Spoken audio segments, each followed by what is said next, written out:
Hey, welcome to the show, everybody. This is the Leadership Toolkit. I'm Mike. I'll be your host. As always, we jump in here and we have good conversations, great conversations with different leaders from different verticals of business, what their wins are, what their losses are, the things that they have succeeded at so well that they can help drive and steer you and pour into you, and the things sometimes that they've failed at and that they've learned from. So the whole goal is just have a collaborative conversation, talk about leadership and how can you grow yourself and the people around you. So with that, I'm going to bring on an absolutely phenomenal guest today, my good friend, Mr. Jim Burgoon. Ladies and gentlemen, Jim, welcome to the show, man. Thanks for having me, man. I think there should have been like a new, like the round of applause type thing. We can get those sounds or something, you know? So thanks for having me today, Brent. Absolutely, man. So, hey, as we get into this, very first things first, before we start jamming, what I'd like to do is talk a little bit. If the audience is unfamiliar with you, you run a YouTube channel called Lead with Jim. And you mentioned right before we went live, that's all your socials. So you guys can connect with Jim here at Lead with Jim. But let's get into talk about a little bit of your background, your business background, where you came up through leadership, some of what your experience is, and then we're going to dive in because you have some really colorful, awesome background highlights to discuss. So I'm excited to get into that. But share, if you will, with everybody who you are and what you do. Yeah, absolutely. So when you say colorful, yeah, I've done a lot of different things. And over the years, my resume is probably a mile long because I like experiences. So I went out when I was a kid and I started experiencing the world. So when we talk about entrepreneurship, I became an entrepreneur when I was probably like 6 or 7. I had about started at least my first business when I was about 7. I was in love with, what was it? It was like 1984. So I was in love with Ghostbusters. I was allergic to bees. So I made this thing called Bee Busters, had the logo, Nice. got the whole thing. And I walked around the neighborhood with this little cart that I had made, and it had the logo. And I said, "Hey, do you want me to eradicate your bees?" And that was my first job. My second one, I was selling candy and I sold pretzels. I'm from Philadelphia. So I was an entrepreneur since I was a kid. Then there was a time in my life when we talk about like experience with time in my life where I went through a lot of trauma, a lot of challenges where I drifted away from my calling for a long time. I went on to college. Went on to being a pastor for about 15 years. I've been a public speaker for 20, just started doing different things. And I've always wanted to get back to the entrepreneurship because that was always my heart, but I kept running from it due to a lot of things that were said to me as a kid. But in the last 10 years, 10, 15 years, I decided to go get a master's in leadership. Like I said, I was a church pastor. I've been a principal of a school. I taught special needs students for 10 years. I have gone into a lot of diverse fields and worked with amazing amounts of leaders. And it really pushed me to the place where I left a lot of those things to get back into entrepreneurship because that's where my heart is, because my heart is a creator, not only content creating, but to help people find solutions. And so now I've come full circle back into the world of entrepreneurship, a lot of internal healing, a lot of internal struggling through all the nonsense that I had been through to get me to this place where I can sit with you guys and now and talk about some of that journey. That's absolutely awesome, Jim. Thank you for sharing some of that. And let me ask you, because one of the things that you said here, and I think this is something that can't be said enough, when it comes to leadership, you're saying, "Hey, it's one of those things that I provide solutions to people." Yeah. So I think that's something that's really valuable for leaders to take to heart. Is oftentimes we look at and we go, "Well, in this position." I often refer to this analogy like I'm at the top of the mountain and so people should follow me. But one of the reasons that people will follow you is if you're providing solutions to, Mm-hmm. something that they need.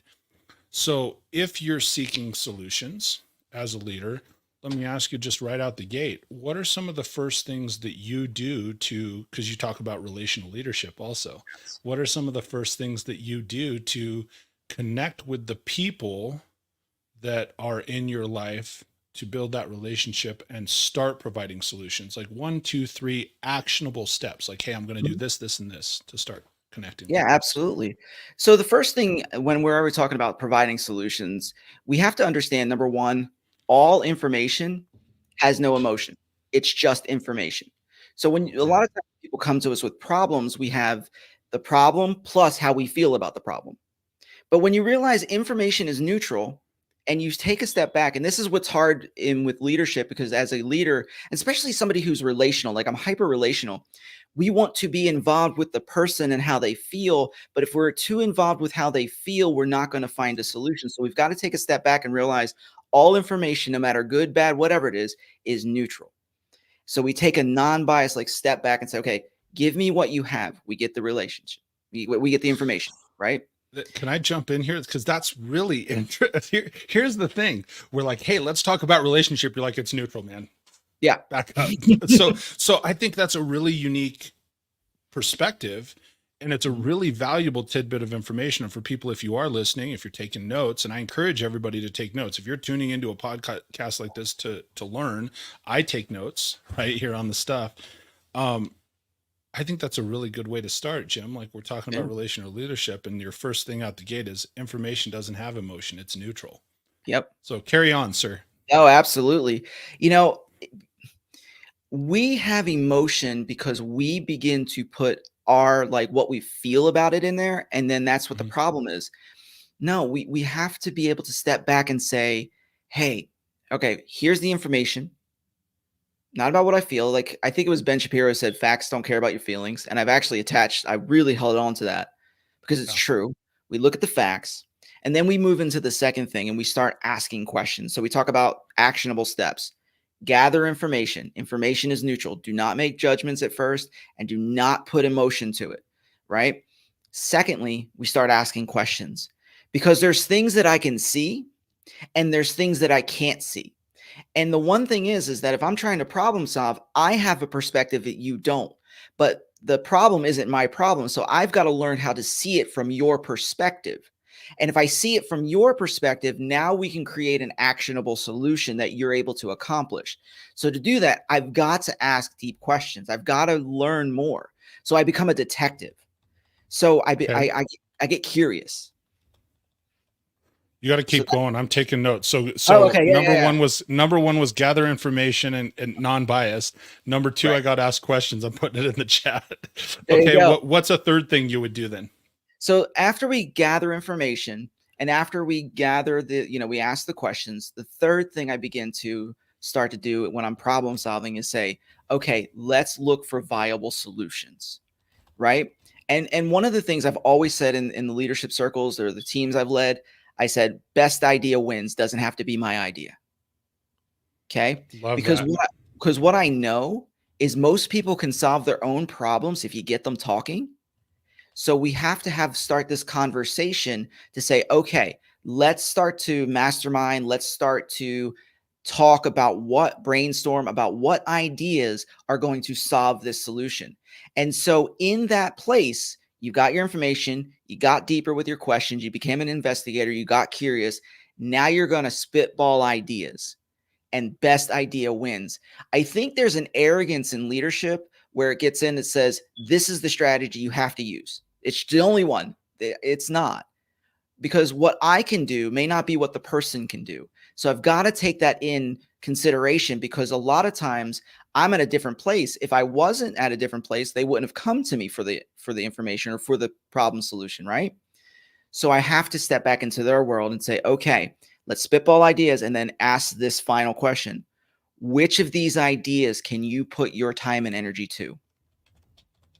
And I think that's a very important thing because a lot of times what I've seen and why I'm more relational leadership, not just because of personality, but because I have such passion because everything rises and falls on relationships, right?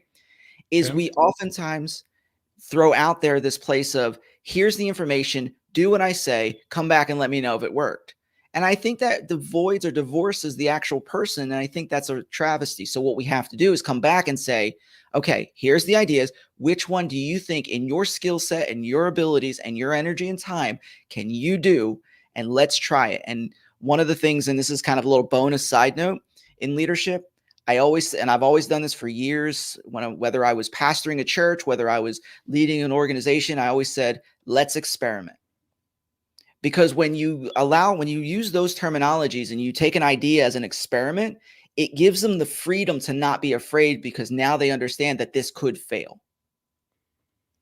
That's good, man. I love that. So just to go back and recap, because I always like to recap guests and make sure in case anybody missed the notes, because I got one, two, three specifically. You said number one, gather information, non-biased, because it's information's not emotional. And I think that's a really powerful statement. Number two, ask questions. Three is when you start looking for a solution.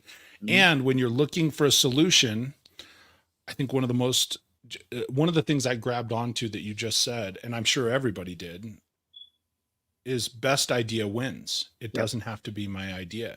So when you're asking and you're collaborative with that team and you're saying, hey, what can you put your time and energy behind?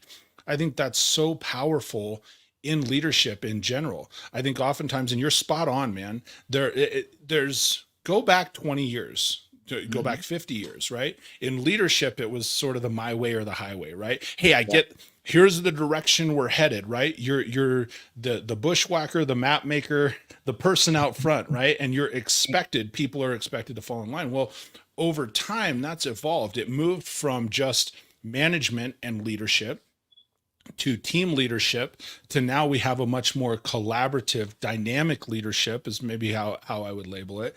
And so one of the things that leaders do have to evolve, you constantly have to be, I think one of the most powerful steps you shared there is just asking questions all of the time.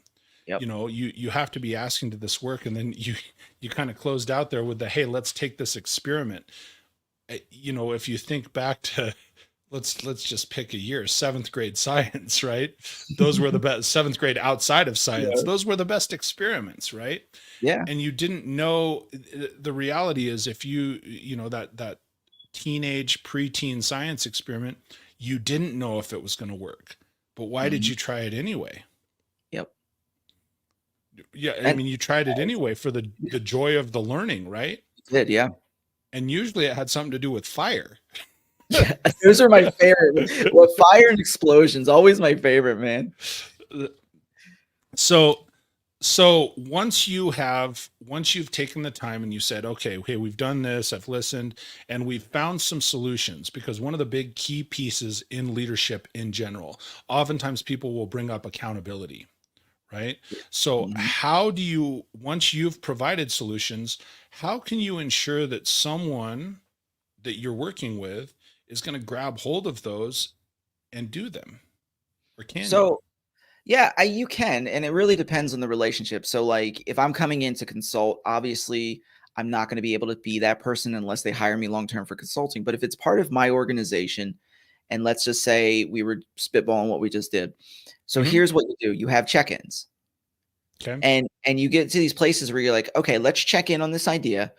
Is the problem still a problem? And if so, have you made any type of progress towards solving this problem? Well, yes and no. Okay, help me understand what progress we've made and what do we need to do now? And that's going to be the key question. What do we need to do now? Because remember, like as we step into things, things begin to evolve and change. So we may have had an idea that got us to step one, but may not get us to step two. And so what we have to do in those weekly, or it could be as often as you want. You could do weekly, monthly, whatever, depending on the size of the problem or the importance of it too. That's another thing. And so like now we look at it, it says, will this get me to step two? Will this get me to step three? Because I think and this is where my challenge is with a lot of leadership is most leaders are more consultants. They just want to come in, tell you what to do, and that's it. The advice oftentimes will only get you to a certain place, but that doesn't always solve the problem. So those weekly check-ins, those times of gatherings where you're reiterating, okay, here's the steps, those times where you're saying the vision casting, like I've heard of call in church, we used to do the holy huddle. We used to huddle before church, here's what we got going on today, guys. And at the end of church, we'd be like, all right, what did we do right? What did we do wrong? What can we improve on? We had those things, but we had a before and an after check-in. And the same thing for whatever your structure is. Have whatever frequency you want check-ins with your people. but also have the door open to allow them, if they have any type of issue, things to come to you without having to have an official check-in, because they may be in a problem or a situation where they're like anxious and they want this done and they don't know which Mhm. way to go. And it may just be a quick text or a quick phone call. And then you say, okay, just feel free to do that. And they do that, and then that's it. And you don't even need to go any further than 5 minutes. A lot of times we'd like to blow things up a lot further than we should. I will also say this, I and think this that's is human nature. it is it is really human nature, and we've got to pull that back into allowing people to be people and just allow them that access. But here's the other caveat, because I'm also with relational leadership. It's not just about relationship with others, it's about relationship with yourself. And so we have to get into this place to say, okay, what are my boundaries and what things will I not allow? So, like, if we're working together, you hire me, whether it be a coach, a consultant, whatever, or I come in and I take over your company and I run it. I'm not going Okay. to have you like text me at midnight. Like, don't Okay. text me. That makes sense. That's a If, reasonable boundary. if it's important and it's that important, call 911. Like that's Sure. some things I had to tell a lot of the church members. Like, if it's a life or death emergency, call 911. And if it's a death emergency, call me. I was the pastor. But the Right. reality is, most people, their challenges are not as extreme as they really are, because they're so emotion in. So when you're dealing with issues, especially in leadership, entrepreneurship, listen, here's my boundary. If you can't figure it out, then we can talk about what comes next. But right now, don't text me after 9, the kind of thing. You know what I'm saying? Yeah, no, I absolutely do. Yeah. I think boundaries in general are something that's important to have, and I do think it's valuable to discuss. I mean, is there ever a time? Let me ask you, just while we're talking about boundaries, is there ever a time to allow people to encroach on those? I think yes and no. I think the only time it's ever allowed to encroach on a boundary is if it's an absolute emergency. And Okay. I'm talking like life or death. Like, because we create boundaries not for each other, but for our own personal health.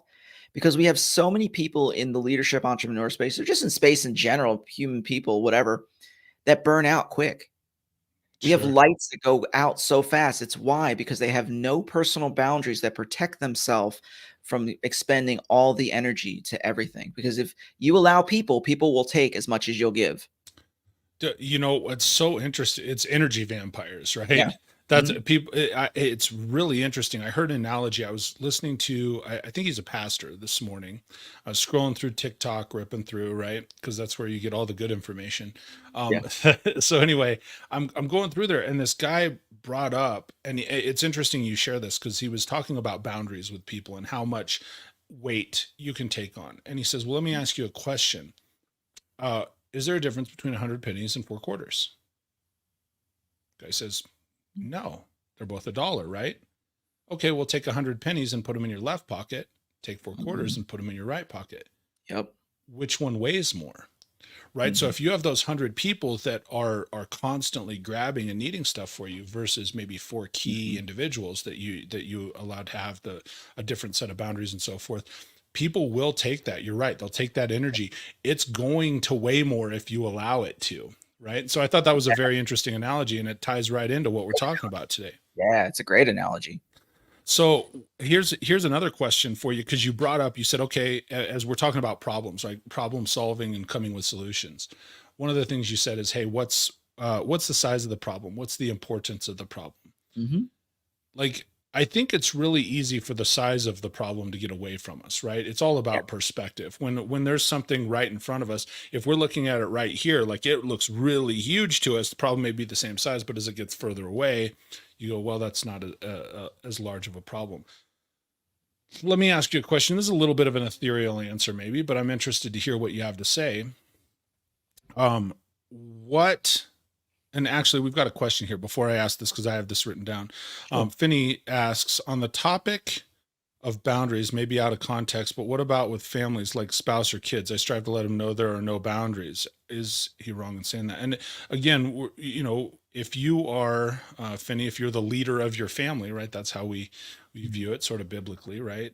Um, so I'm interested to hear your answer on that, Jim. So when it comes to family, spouse, and kids, are there no boundaries, or because as leaders, I do agree with you. I'm going to add some to this because I asked a question. Let me answer my own thing, right? But as I asked the question, um, I sort of agree with Vinny. Like for me and my family, like there's no boundary. But at the same time, if you're going to be a really good steward to your family, I think sometimes you got to establish some of that. So, Jim, what's your take on that? I think you should always have boundaries. Okay. And the thing is your boundaries are going to look different for your family than they will for others. True. But you have to have boundaries because again, so we're talking about children. If you are leading your children properly, what are they going to be when they're adults? Who are they going to be? And if you give a life with no boundaries that says there's no lines, there's no anything, when they're adults, they're going to continue that. And so what they'll continue in your life and then the life of others, because we see a world really where there are no boundaries. Parents don't teach boundaries as much as they once did. And you see how you see it's not working. So we have to get back to this Absolutely. place. We have to get back to this place that says, here are my boundaries. Like my kids, I have boundaries. One of the things is like if mommy and daddy are talking and we shut the door, like, because my wife deals with some medical stuff and there's times where we'll sneak off and we'll talk. We have to talk about some really deep issues. Or there's Sure. times we just want to sneak off and have mommy and daddy time because our kids are teens. And yeah, you get that point, right? And so, yeah, absolutely. And I had to really teach my kids, if this door is shut, I don't care what the reason. I don't care if I'm sitting there playing Uno on the floor. If that door is shut, you do not open it. It's just what it is. And Calvin says, "Hey, wife and kids get a Spartan kick if they violate your boundaries." That's it. Right in the Just so head. you know, Calvin, I'm messaging your wife. Let's see who I know, gets the right? Spartan kicks. Take a screenshot of that one because he's got the Oh, that's good. And no, and I do think that's right. I think more valuable because I feel initially like what Finney's saying, right? Mhm, There's no boundaries with my wife and kids. Like if they need anything, and I mhm. think as parents, like we want to be there, and when we become nurturing leaders, we want to be there for our people. But I think one of the things that I grabbed a hold of that you just said, Jim, that's really really relevant is like, yes, you have to have boundaries with Mhm. everyone, Everyone. but they are different, Yes. and I think it's okay to have different boundaries with different people even in business, right? Yep. I mean, I think we there's so often society right now wants to put everything with this blanket on that, well, it all has to be the same, right? We got to be Mhm. the same for everybody, everything has to be same and equal, and it's like, no, not everybody is the same and equal, right? There's Correct. different people in different hierarchy according to where they're at in their lives, and it doesn't mean that not everyone has value. Certainly everybody has value, but if they're at different places and different stages, Mhm. my for me, it's God, then wife, then kids, and that's the hierarchy, and then everybody else when it comes to business and so forth. So I think we got to keep that in mind. What's the context of Yeah. what we're talking about? And that's absolutely. So I want to tell a quick example, Yeah, and then absolutely. I'm gonna take the conversation somewhere on something you said because it really hit me. So Love when we that. talk like with your wife, my wife, not Calvin's Calvin's wife, wife. Spartan Yeah, kicks. no, because she needs a whole. I can teach her some martial arts, so if she needs that. So the reality is, like, I'm an extrovert. My wife is an introvert, right? When my wife is peopled out, she has this thing where she goes and she does her thing to recharge. So she's better for me. Like she's more aware, she's more there, and she's not drained. If I violate those boundaries, then I'm not allowing my wife to be her best because I'm taking away what she needs in lieu of what I think she needs. And there are Mm. times that she just needs to be left alone. She's an introvert. That's how she recharges. So I have to step back and respect that boundary, respect that, because the Bible does say, love your wife in all knowledge. Well, that's my wife. I can go all day like the Energizer Bunny and be in like 17 different conversations. My wife's done after three. We have Sure. to be able to respect the boundaries. The other thing I'm going to say this is where something you said, Michael, and I thought was so good. He was like, you were talking about nurturing. Now this is going to be hurt. This is going to hurt some of y'all. But are Is it you going to hurt me? nurturing? I don't know. Are you nurturing or are you codependent? That's a good question. Because the What's the difference difference? that's going to be the thing. If I need to be needed, If I'm trying to be present to make sure all your needs are done, I'm more codependent. If I'm nurturing, I'm trying to nurture leadership, I'm assessing what you truly need, and then I'm going to do that. So sometimes what you truly need is not me. Like with my kids, there are times where I am not their answer. And I've got to be okay and mature and humble enough to say who is going to be that for them in this particular situation. There are times where my wife, especially when she's in a mental health crisis, that I realize I am not qualified. She needs something else. If it was codependent Jim, I would be hugging and trying to do all the things that Jim knows to do to make them feel better. Right. Nurturing Jim, the Jim that's devoted to nurturing and leadership nurturing, whatever way you want to put that, says, what do they need to be, or what do I need to give them or take from that I can do that will allow them to be the best that they can be? That's really good. And I think especially, you know, we have a lot of people that will tune into the show, like leaders, managers. And I think oftentimes, and you brought up something I want to explore now too. I love this is just going to bounce back and forth. But a lot of times, you know, many leaders do have that sort of extrovert personality. You know, there's, or at least those are the ones that show up on the radar, right? And so, Right. like for me, I've been caught in that trap where like I want to be everything to everybody. I want to be all those solutions. And I think Same. it's really valuable what you said. The people that are the best leaders, the strongest and most powerful leaders, are the ones that know they are not everything to everyone. And we've heard it said, like on YouTube, on many places, like when you try to be everything to everyone, what happens? Yeah, you're to nobody. You don't speak to anybody. You're lost in Yeah. the noise. Yeah. So it is important to be rooted and strong and know thyself, right? So that you're able to provide what it is that's needed when it's needed. I think that's really, really important. Did you just pull some King James English out there? I may have. Mm-hmm. So let's shift gears a little bit, but to tie in with what we're talking about, when we're talking about know thyself, one of the things that I know you have a ton of experience on, which I do not, like, I love getting into personality types. Yes. And I know that's something that that's like your jam, right? It Or is. one of your jams. One of my jams.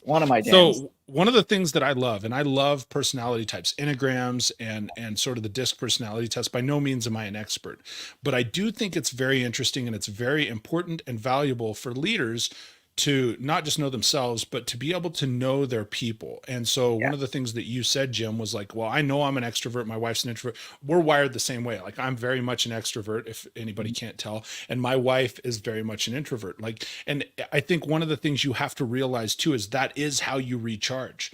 Like stuff like this, the interaction with me and you and people, I get jazzed, like I get fired up and going, and that recharges me to put out this energy to the universe. My wife is like, no, I need some me time, right? I got to do that to recharge. So when we're talking about personalities and knowing people, let's talk about that for a minute. How valuable is it? Like, and I think your background, and you correct me if I'm wrong, is like the DISC model, right? Yes. Can you expand on that a little bit? First off, if somebody does not know, what is the DISC model? It's DISC, correct? Yes, it's DISC. So my main focus has been DISC. I do play around with Myers-Briggs and Enneagram, and I love those things, but I am a DISC certified consultant with the John Maxwell team. Okay. And so I started teaching DISC, I don't know, 15 years ago in church, when I found out, like, it was taught to me, and I was like, whoa. And in the context, it was God has wired you away. I mean, we hear that in church. You're wired for a purpose. Well, how do you discover your wiring? Well, let's take a look at some of the personality types, because that's part of your wiring. Like, I'm an extrovert. I'm an I, and I'll get into what that is in a second. But like, don't put me behind a desk. If I'm behind a desk, your business is going to go down. You need me out front. Put me on a sales team. Put me like as on a speaker, put me somewhere that isn't requiring lots of details. And so when you start diving into this, you begin to see the different diverse behavioral and communication patterns that each one has. And that's DISC, behavior and communication. That's what it's focused on. So what is, and if you have it right there, what is DISC? DISC. What do they So stand for? If you, if we break it down, D, and Mhm. you, and it really depends on where you go, but D is going to be your drivers, I is your influencers, S is steady, and C is conscientious. And what that Okay. really kind of gets down into, if you really want the nuts and bolts, your Mhm. drivers are your people who are usually out front, the people you're talking about. These are the ones that are very direct, very don't like detail, lead me, follow me, get out of my way. Those are those types. I'm an I. Eyes are we're the type that are the entertainers. We like the energy. We like to be in front of crowds, give me microphones, things like that. S's are more the one-on-one types. And the one-on-one types that are super loyal, super compassionate. Like if you ever have a problem, go to an S. They will listen to you all day long and hug you when you're done. And then the C's, which are you're going to be your conscientious, which are the detail-oriented ones, the people who every time A plus B plus C always equals, D or whatever. I messed that up, Mhm. but you get the point. But the thing is that so they're the detailed ones, and you can have a primary one and a subdominant one. I mean, you can have a mixture of them, but like opposites, S and D are opposites. I and C are opposites. That's why, like I'd say, Okay. I'm an I, so I'm very much out there. I don't like details. My wife is a C. She's a highly detailed individual. It's amazing that we've made it 23 years because we are polar opposites. But what I will tell you, and what I've used the disc model over the years for, when I was pastoring, it was to help. We actually used it to bring back people from divorce. Wow. Yeah, because most times a personality conflict on communication behavior, when I understand what the other person is wired, I can begin to blend and begin to speak or act in a way that they're going to understand. So, for example, my wife is a C. She needs a lot of details. I've had to train myself to give more details. I am not a detail person. Don't expect lots, but I go there and I gave her more. And then for her, she knows she needs to do small snippets. After 23 years, she's finally doing small snippets with me. Because after with an eye, like after a few minutes, we're not listening to you anymore. So you got to like really do small snippets and invite us in the conversation. But so like we use that to deal with bringing people on the verge of divorce. We use that to build teams. When I got into the entrepreneur space, we got into a lot more into it to where I use it for teams. I use it for sales. I've consulted, my gosh, I can't even tell you how many companies where I sat with their sales team and said, this is how you see what the average person is, or what the person you're talking to based on a couple questions, and how you can Mhm. leverage that to sell to them, because every one of the personalities has a different thing they're looking for. We've used it for, from stage. There's a lot of different aptitudes and applications for this. And I like it more than the other ones simply because it's behavior and it's communication. Myers-Briggs is going to be like more your personality theory, and Enneagram is going to be your motivators. So like what really motivates you, what really gets you going. So like I'm an high I, low S on a disc. I'm an ENFP on Myers-Briggs, and I'm a 7 on Enneagram. So I am like, just give me a microphone, get out of my way kind of guy. So that's kind of where my It's makeup interesting. is. But what it does is it gives me a picture of how God has wired me. And when I have the picture, it doesn't mean I can't do those things. It just means that those are not my strengths. Those are not going to be the things I'm going to gravitate towards. I have to force myself to do certain things. But when I understand that, I can understand this to the point where it goes and says, hey, if this is my weakness based on my personality, who do I need to hire or bring on my team that will put that strength in there? And you It's begin to, interesting. yeah, go ahead. As you're talking about these, so I had to look because I have Myers Briggs right here. I'm a Yeah, there you go. console, which is I had to remember what it was. I took one once. I'm an ESFJ, and ESFJ. we throw all this stuff around. Mm-hmm. So I'm an ESFJ.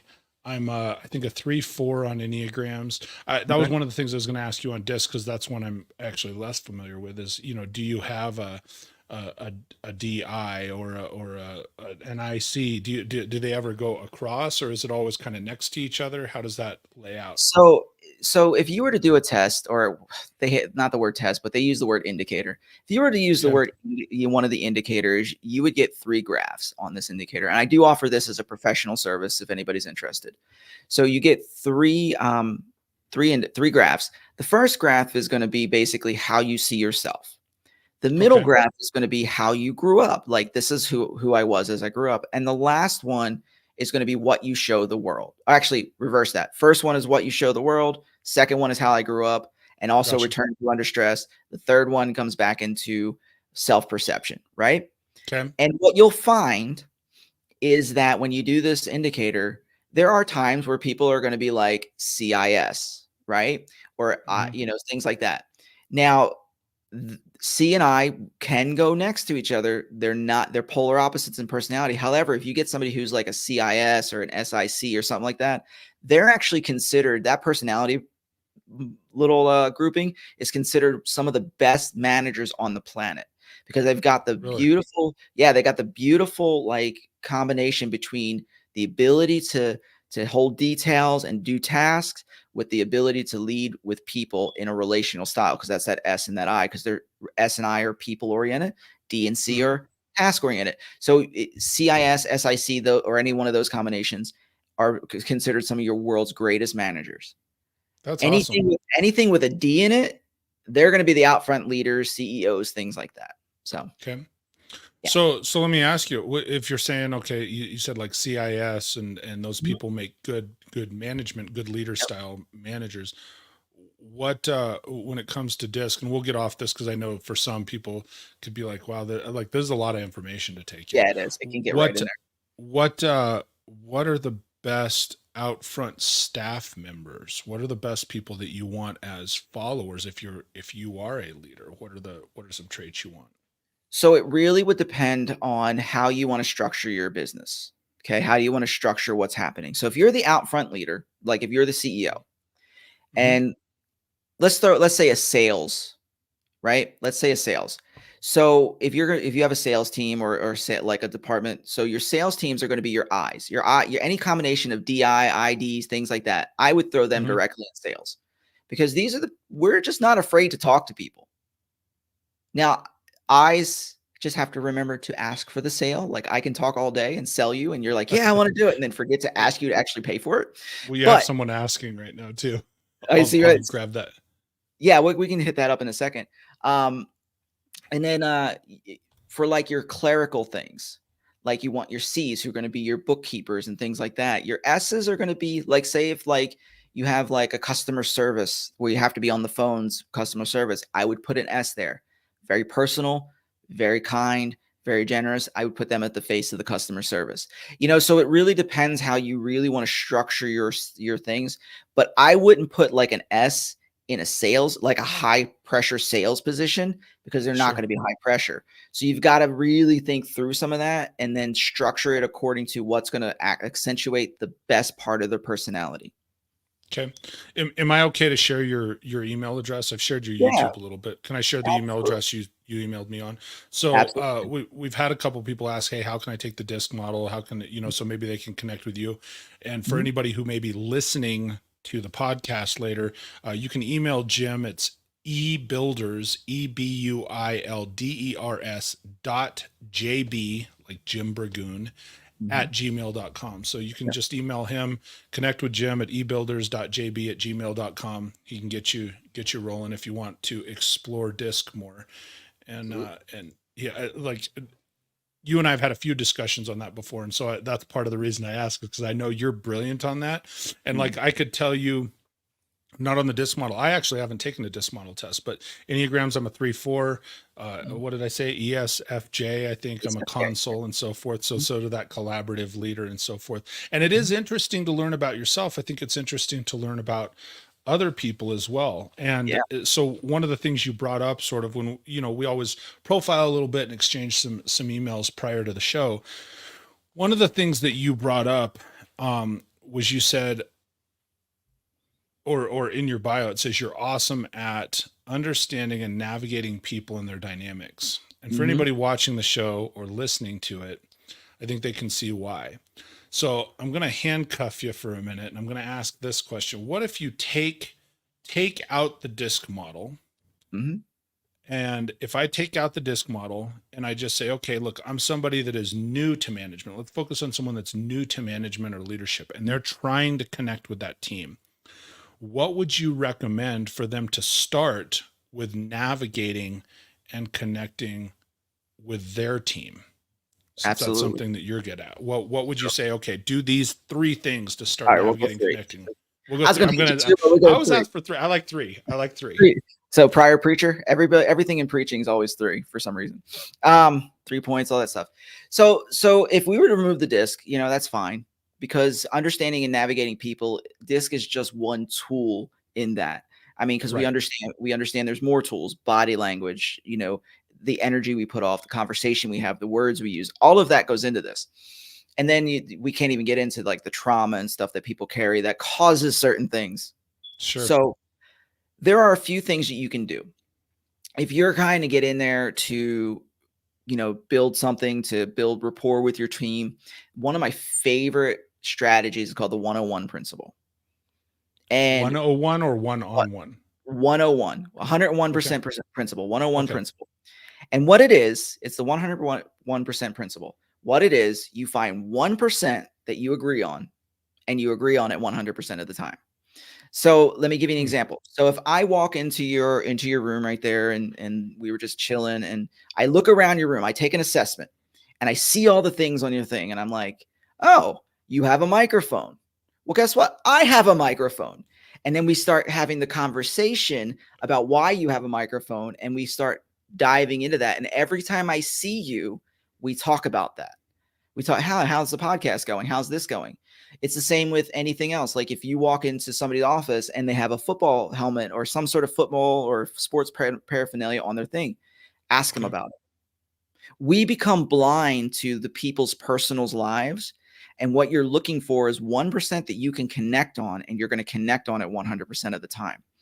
And don't even diverge from that for a while, because what you're going to find out is that after a short time, and time is different for everybody, but after a Sure. short time, you're going to start talking about other things, and you're going to start talking about different things. Just you're going to get deeper and deeper. But you want to find that 1% that you can agree on 100% of the time. And it That shows that is you care. I love it, man. So the 101% principle. So Yes. 1% you can agree on 100% of the time is, I have never heard that. That's one of the reasons, like, for me, you said, "Hey, how's the podcast going? What do you love?" I love this podcast because it affords me the opportunity to connect with great people like you and to learn just in a casual environment. Because like you and I are in a leadership mastermind group, and I already know that I enjoy your company, but to talk in this capacity, in this format, is different. And Mhm. let me shift it a little bit. One of the things that I've heard said, it's almost like it's the kindergarten friendship principle, right? If you're in kindergarten, all you do is you find one thing. Dude, you like kickball? I like kickball. Are That's we it. best friends? Right? And we just It's became up. and it's like we lose that sort of wonder and that sort of magic as adults, and you just broke it down brilliantly to how to do that. You just find the 1%. Let me ask you a question. If you were to flip sides, okay, let's say I'm a Broncos fan. There's a lot of people that aren't Broncos fans right now. Mhm. Is it okay to ever be, so if it's that 1%, like you connect on football, Mhm. but you don't connect on the team? What if you're diametrically opposed? Like, do you use that to your advantage to sort of headbutt and razz people to connect on that football level, but not on the same team level? How do you approach So that? so there's a couple things you can do. Number one, Yep. you could still talk about football. Like, Sure. there's so much like, hey, let's talk about your favorite players. Let's talk about the history of football. Like a lot of people who like football can like quote like 100 years of history. Like talk Sure. about that stuff. The other thing you can do is make it fun. You can have the rivalry. The problem with the rivalry gets to it when they become too emotional about what their rivalry is about, and they lose sight that we're trying to build relationship. Like, guys, we get this great relationship when we razz each other. Like, it's just part of being a guy. Um, Sure. some of the girls will do that, some of the ladies may do that, but guys just do it naturally. So what we want to do is make sure that we do it in a way that we're not offensive and we're having fun with it. And if you're somebody who is so passionate about your football team, um, and you get to the point where you get offensive, then that's not your 1%. There'll be another 1%. So as an Eagles fan, leadership with Mike there, he said, go Dallas. As an Eagles fan, Let me share something as even a Broncos fan. Let me point out that Dallas openly advertises they are a 1-star team.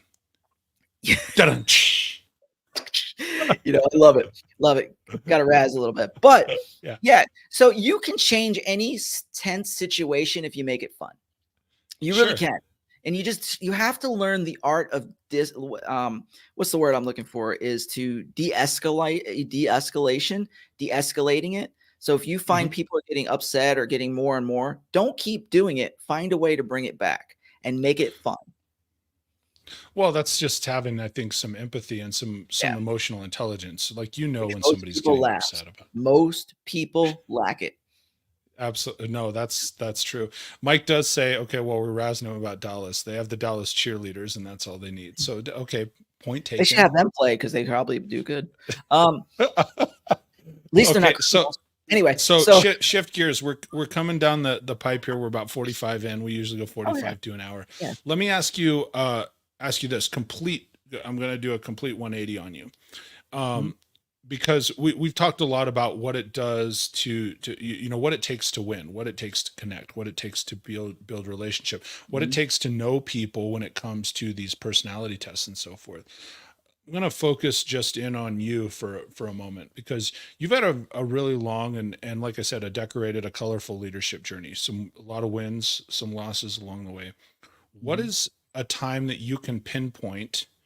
Just because I think one of the biggest things that people need to realize, we can look at this outside and people could be watching the show right now and they'd look at you, or they'd look at me and say, oh man, yeah, they've got this podcast and everything's great and everything looks hunky-dory. And we talk about all the positives and not to focus on the negatives. But what is a time that you really hit a wall? Maybe that you struggled, that there was a failure, that you're like, this was a complete botch. And in your leadership journey, okay, that it was just, we would call it a fail. And then what did you do to come back from that? What did you learn from it? I have many. So we'll pick, I do too. I will pick a few. I will pick one. And if I had to pick one, when I was first starting to pastor,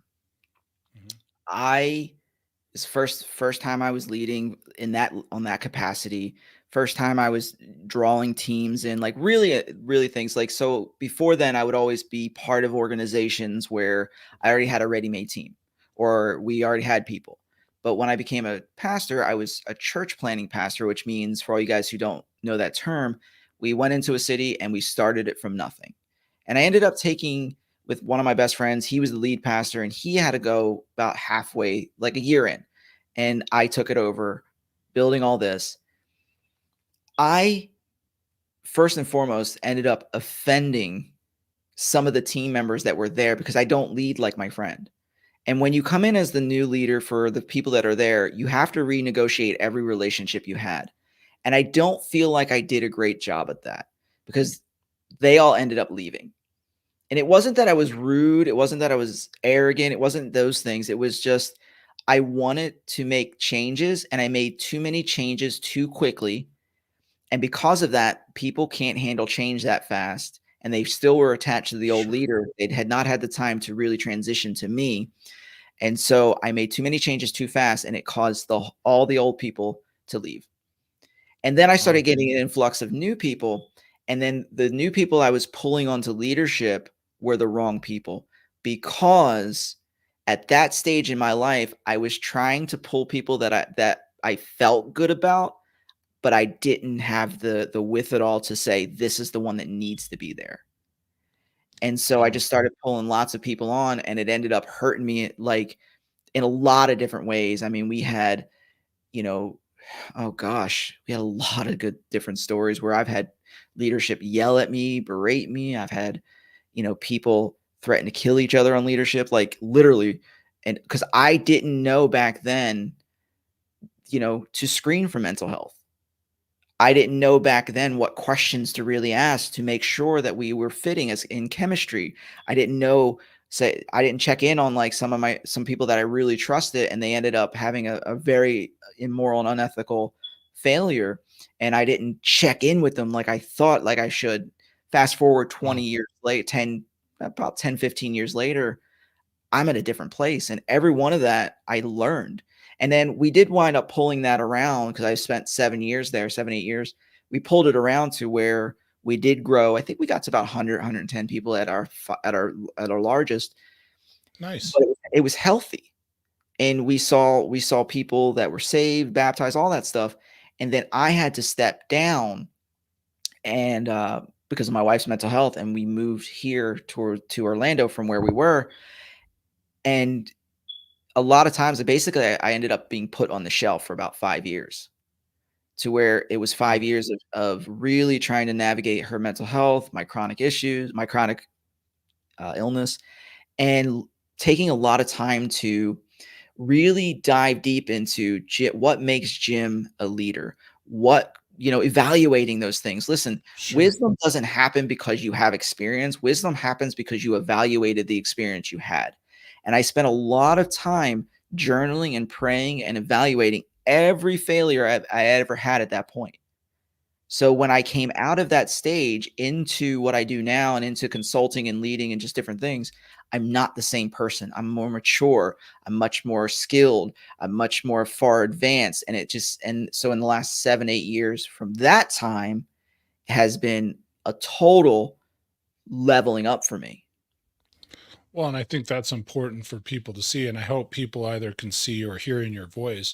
Like one of the biggest things that we can do as leaders, and what I'm hearing affected you, is the fact that you took the time to, one, slow down, step back, and reassess. Yeah. And so often in leadership, we're continuing to move forward, move forward, move forward. Let me ask you a question too, because you said, hey, I didn't know, like when you were in that church situation, you had key leaders, key people that had been there that left. What are some questions, like looking back, hindsight's 2020? Yep. What are some questions that you should have asked but you didn't ask? Is there anything that comes to mind?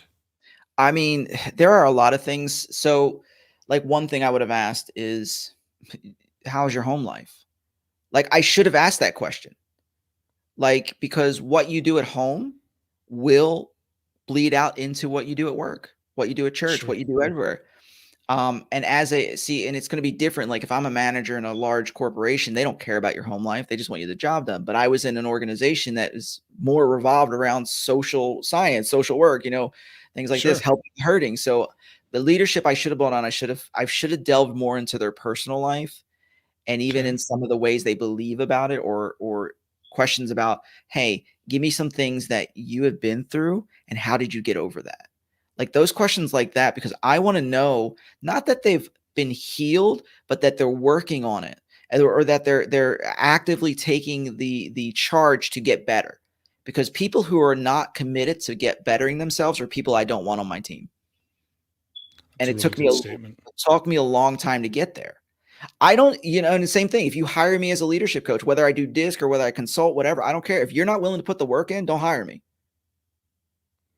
I Yeah, don't want to you're work not the with first person you're not the first person, not the first leadership consultant that I've talked to that said that it's like, hey, it's legit. Like if you're not, you have to, and it's one of my favorite sayings. People have heard me say it before on this podcast. Like you have to participate in your own rescue, Yeah, right? If somebody's there and you're throwing them the life preserver, they got to participate in their own rescue. I think that's really valuable. absolutely. Absolutely. Other things is I think I would have gone out to let me say it this way. One of my best friends, my mentor, the guy who raised me up in leadership said this. He says, I've made more decisions about leadership over burgers than any other time. And at first, when I was a young leader, I was like, man, that's so stupid. Like, you don't think about it. I mean, that's dumb. But it's something that really hit me later as I really started diving into it, and he started explaining it. He said, because when people are sitting around the table at food, they're Mhm. more vulnerable to have deeper conversations and you can get to know them. And I Well, was they're like, real. they're real. Yeah. Hey, feed them and everybody's real. But that's the thing. So not only, and then he also said, he says, and buy their meal, because now you're sewing into them and it disarms them to have a more real conversation. And I should have did that more than just jumping into it and say, okay, I have a need. Where's the warm body for the cold position that I need? I should have took more time. I should have took more time, and I didn't. But that's not what it that. But now I've learned from that, and I've got tons of leadership scars that now I can say this is how I'm going to do it differently. Well, and I think that's so good. The fact that it's like, hey, you know, something so small like that you can sit across. It's like, I mean, they say breaking bread with people, right? You're sitting across from someone at just a real point, having a real conversation versus, and the thing is, it's like I've heard it said too, when it comes to business, you should always eat lunch away from your desk. Because when you're in front of your desk, you've got the computer here, you've got the notes, you've got this, you've got people calling you on the phone that need all the same things. Like you're not taking a moment to just sit back and nourish not only your body, but for your mind to relax for a moment from that. Like I've heard that said for sure. So burnout is a real thing, man. As we come down to the tail end here, one, just phenomenal conversation. Thank you. Like I said, I always learn something. I learned a lot from you, Jim, and I appreciate that. I genuinely do. It's been a great conversation. Any final thoughts to take us out of the show today, sir? Yeah. Let me give you 2 quick thoughts real quick. Sure. And it also answered the other 2 because you asked me for 3. I gave you 1. Okay. Well, we got to talk, and I know there'll be a follow-up show, folks. Oh, there will be, but this is something that I think every leader should practice, because it will help, push your leadership into greater levels. It'll help push you personal leadership with others. 2 things you need to practice: vulnerability and radical acceptance. I think the world, if people would more get deeper into this, where they're vulnerable about their strengths, their weaknesses, their screw ups, their mistakes, all of that, and just radically accept it for what it is and realize that your mistakes are not your identity. Oh my gosh, could you imagine the level of leadership that we would have in this world? The level of people leading their families or leading their wives, or if you're a wife, can co-lead with your husband and things like that, or leading churches and businesses and all. If we would just get to the place of vulnerability, seeing it for what it is, and then radically accepting whatever it is, realizing that's not my identity, that's not who I am, but that's a place that I can get better, and I can take that and go to the next level with. That's where the place where you'll start, escalating that leadership potential and that leadership ability to where people are going to seek you out, because now you're doing the thing that nobody else is doing, and that's the inner work. Man, that's so good. And I think one of the things you said right here at the end there, just like you understand that your mistakes are not who you are. Yeah. That does not define you. So that's awesome. Thank you, Jim. From the bottom of my heart, thank you very much. I appreciate you. And I'm going to go ahead and take us out, man.